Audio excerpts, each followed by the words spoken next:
Tuesday is Tuesday. Is it Tasty Tuesday or is it $2 Tuesday? Which one is it? And it's okay, I get it. Sometimes you might not have the bread to go out. So if you got something in the house, you want to take a sip, go ahead and do your thing while you sit down and listen to me talk about what I'm about to talk about. Have you ever gotten somebody a job before? Have you ever done that? I know I have in the past, and it's a very, very good feeling. And it's one of those things where, even if you're not the supervisor or the manager or whomever, but as long as you can help facilitate getting that person a position to help them, make their ends meet or whatever, that's a great feeling. It's a great feeling. And you know what? I'm trying to think about something. Even over the years, all the people I got jobs, I don't think anybody has even offered me a cheesesteak. You know what? I'm going to go back to some of those people who I got jobs for and say, dang, you know what? Can I get like a little dinner, something? You know, that one year you made $70,000, $80,000 with overtime and all that. You ain't even getting me a steak, dog. Not even a cheesesteak, a real steak. But no, I'm just joking. That's besides the point. It's all about trying to help people out if you are in a position to help people out. And that's what Stephen A. Smith has done. Over the years, just, watching shows and commentary, people have, because Stephen A. is a polarizing kind of guy. So you have a lot of people, especially ex-athletes, who don't really care for some of the stuff that he says. Although a lot of times he's right on stuff, but they don't really care to hear it. And he's been called, Uncle Tom, a bootlicker, anything else that's kowtowing to the white man, all this other kind of stuff, or he's a corporate guy. So there's been a lot of, unfortunately, negative connotation put upon a guy who, in all honesty, started here in Philly working for, I believe, the Daily News, being a beat writer for the 76ers. But not only that, the guy has over 30 years of experience. 30 years of experience. So that's why, I feel like sometimes when we criticize people, we need to stop for a second, especially if we have not had that sense of longevity or time of longevity to be able to make a lot of, in my estimation, kind of evil or mean critiques of people without being in those shoes. So, we can critique the behavior because, we all have certain behaviors and we're all human, but it's hard to critique the person's body of work. And I know I try not to do that. So Stephen A. Smith got a lot of different people in because he is one of the executive producers, I believe the main one, for ESPN's First Take that comes on in the morning for all of my sports people that watch it or you catch it on YouTube. So, Shannon Sharp, he brought in. We know what happened with that. All right. He settled out of court with the young lady, and ESPN, I guess, deemed that wasn't good enough, or that was, I guess, in their estimation, an admission of guilt. So therefore, he's out. Our guy here from Philly, Marcus Morris Sr., we talked about him a few days ago. And, typically, one of those guys, everybody in the city loves him, never gotten any issue, any troubles, anything. But because of the markers that he had taken out at the MGM and Wynn hotels caused him to be arrested. And, of course, that made national news. Then we have Gilbert Arenas, who used to also play in the NBA. And Gilbert, heck of a player, man. Heck of a player. Especially when he used to play for the Washington Wizards. Heck of a player. Got into a little bit of trouble, but also has a heck of a podcast. You should check it out if you get a chance. Gil's Arena. They're really, really good with Rashad McCants. I can't remember the host name. Nick Young is on there from time to time. And Kenyon Martin. He was allegedly renting out a house in Encino, California, a mansion, because he's from out there. He has a couple of properties, I'm assuming. And so he rented it out.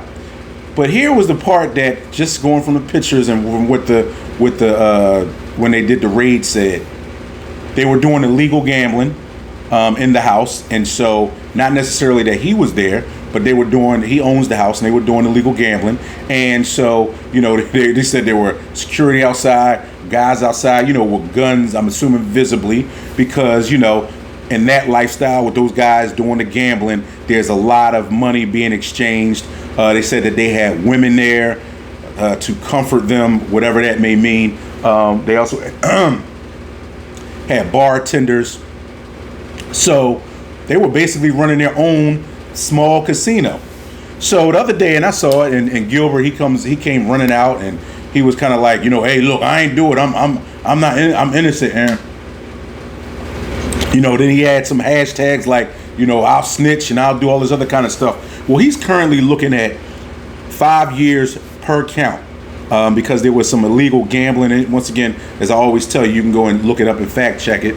But for illegal gambling, and some other stuff that's going on. And I think they even said that there's some woman that's missing. Now, he doesn't have anything to do with that, but because it's his home that he rented out. And then some of the tables, the poker tables, said Gilbert's something with his body on there in a basketball uniform and his face. That doesn't lend to, hey, I had nothing to do with anything. Clearly says that you had something to do with something. But that's not the point of what we're talking about right now. What we're talking about is whether it's you, whether it's me. When you get an opportunity, when somebody puts you on, I don't care if you are just a bartender. I don't care if somebody gets you a job as a city worker, and you got to start off as sanitation on a trash truck. You need to remember who put you on. You need to remember who put you on. Just like they always talk about in sports, and I've said it before too. You don't play for your name. You play for the name that's on the back of the jersey. So therefore, have some family pride. Have some pride for the person's name that's on the back of your jersey, because you're not the one, or in our cases, the person that's the last name that's on our identification or that's on our work ID. Because 99.9% of the time, I'm sure you didn't come out naming yourself, unless you're like Meta World Peace and you renamed yourself, right? Have some respect for who put you on. There's no way in the world, and these guys are all, in my estimation, highly talented. I know, especially like Shannon Sharp, from a football perspective. He also gives excellent commentary on a lot of different sports. Marcus Morris Sr., he was on there doing a great job with his brother, Markeith. You have, what's the other kid? Gilbert Arenas, not a kid, but Gilbert Arenas. His son is probably going to go high in the NBA draft in the next year or so, because he's that good. Gilbert was that good. Gil's Arena is that good. And so when this kind of stuff comes up, and it's relatable to us in our private lives, whereas that a lot of times we'll get some opportunities. Somebody might come up to you, yo, dog, I think I saw or heard that, you got some people that, may want to partake in, smoking some weed. And so, I got a couple pounds for such and such and such, or whatever the case may be. And darn well, your behind is too old to be worried about going to jail for something that you don't really need to do just to make a couple extra dollars. Same thing with all three of the people that I just named. Stuff that they probably didn't even need to do because they already had the money. In the case of Shannon, and I've said this before, that's like me driving up to McDonald's, and just because the girl's cute or she got a nice butt or something, and I say, hey, yo, you know what I'm saying? Look, check this out. You know what I mean? After you get off, I'm trying to holler. You know what I mean? I ain't gonna lie, maybe 20 years ago I'd have done this, but yo, I'm trying to holler because, how old are you again? I'm 20. Okay, well, look, check this out. This is what I'm gonna do. I want you to get off, and I want you to throw, when you get off, throw a couple of them Big Macs in the joint, because, I know you don't have no car, right? You know what I'm saying? And yo, throw some extra fries in there right now, too, and I'll be back around and pick you up at 11 o'clock. Something that a young man would do with somebody so young and inexperienced. It's almost like asking for trouble. And just because whether you're rich or whether you're poor, the only thing that protects you when you're poor is the fact that a person usually isn't looking to get anything out of you, or they know they can't get much out of you except a good time and maybe a ride home. So it's not that deep to them. But when you got money, you're a target. Marcus, bro, I remember and I was talking to one of my buddies today, and Bob, and shout out to him. And I was telling him how I've had somebody come serve me for a credit card bill of $8,500. Guy, boom, boom, boom, boom, boom, boom, boom, boom, boom, boom, boom, boom, boom, boom, boom. Yo, anybody here? Guy looking through the window and everything. So I'm thinking, I come downstairs. I'm thinking somebody ran into the car or something's going on or something crazy. Hey, how you doing? Are you Greg? Here you go. For $8,500. I know it's a lot to us, but still, I'm thinking to myself, look out, dog, I'll get right back. But for $8,500, I got served.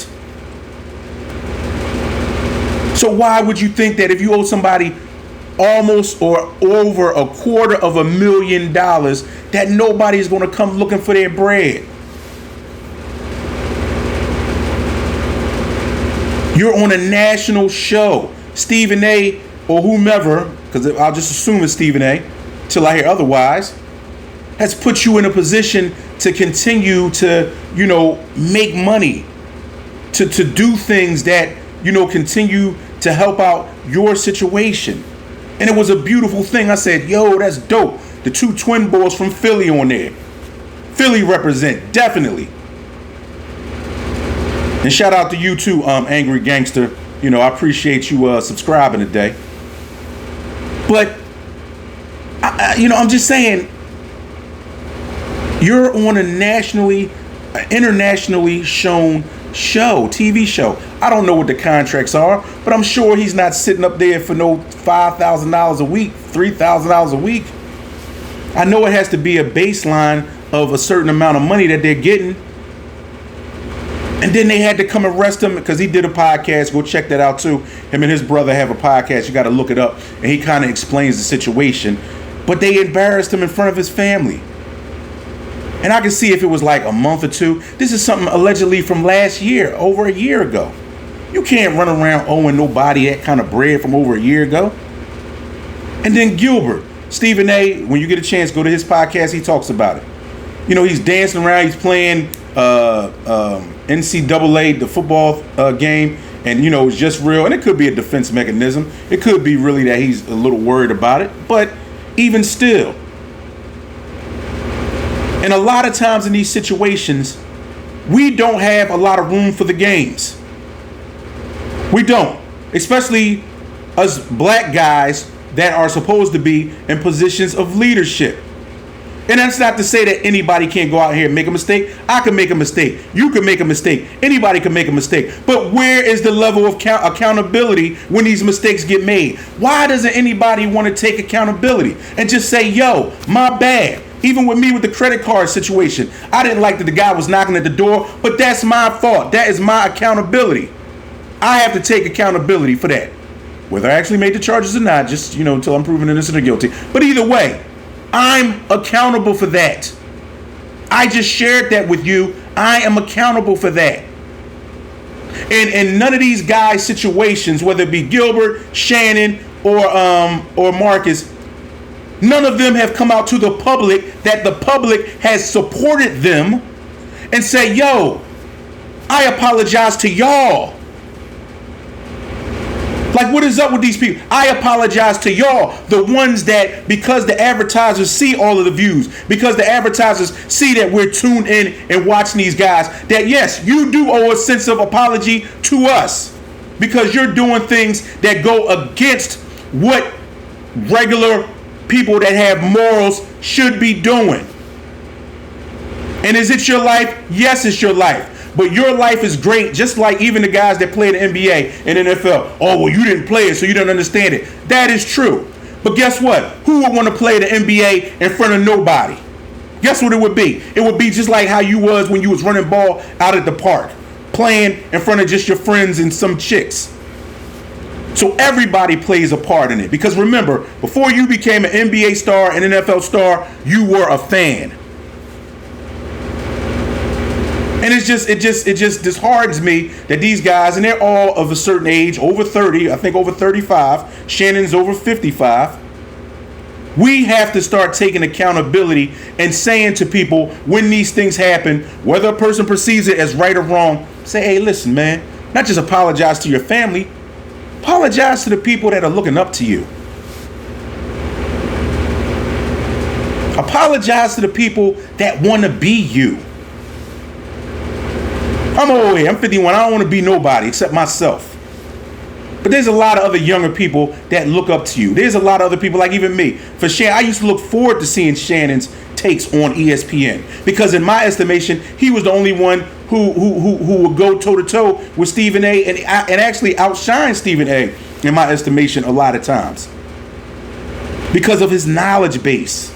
And the fact that he played the game. And the fact that he's a 3-time Super Bowl champion. And the fact that he's a Hall of Famer. And that he's as good as doing this commentary as he was playing football. A rarity. That's why they brought him on. But hey, you heard me go off. You heard what I said. What do you think? Do you think that people need to start, apologizing to like the audience, the people that care? Or how about this? Do right, and these apologies don't even have to be a thing. We all know what's right and wrong, right? And I know people say, yeah, just because they're rich or because they had money, you never know, they could have ran out of money, whatever. I get it. But we got to start being accountable because this looks ridiculous. That's 3 different guys that Stephen A. Smith has put on ESPN First Take, because I'm telling you, because I watch it all the time. In the last year, they all happen to be brothers, and they all have been arrested for different things, but still shouldn't be going through that at this point in their lives. But hey, you tell me what you think. Go down in the comments and make sure you subscribe. We almost at 300. I love y'all. I appreciate you. And guess what? Oh yeah. Live life. Don't let life live you.